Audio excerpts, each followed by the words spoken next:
ভারতে অনুপ্রবেশের অভিযোগে এক বাংলাদেশি নাগরিককে গ্রেফতার করেছে পশ্চিমবঙ্গের নদিয়া জেলার তেহট্ট থানার পুলিশ। গ্রেফতার হওয়া ওই বাংলাদেশি নাগরিকের নাম রাকিবুল শেখ।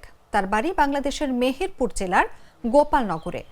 নদিয়া জেলার তেহট্ট থানার অন্তর্গত ভারত বাংলাদেশ আন্তর্জাতিক সীমান্ত অঞ্চল থেকে তাকে গ্রেফতার করা হয়।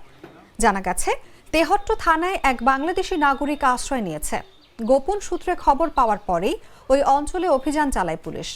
অভিযান চালিয়ে রাকিবুল শেখ নামে একজন বাংলাদেশি নাগরিককে গ্রেফতার করা হয়। পুলিশ সূত্রে জানা গেছে, রাকিবুলকে গ্রেফতার করে থানায় নিয়ে আসা হয়েছে। জিজ্ঞাসাবাদে তিনি স্বীকার করেছেন যে তিনি বাংলাদেশি নাগরিক। রাকিবুল আরও জানিয়েছেন যে তিনি তার বাবার সঙ্গে দেখা করতে এসেছিলেন, কিন্তু তার আগেই পুলিশ তাকে গ্রেফতার করেছে।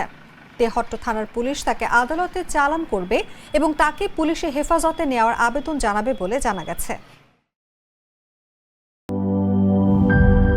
গুড লাক পেনের সফট অয়েল বেসড ইঙ্ক দেয় নিখুঁত লেখার আত্মবিশ্বাস। Good luck pen. Make your luck.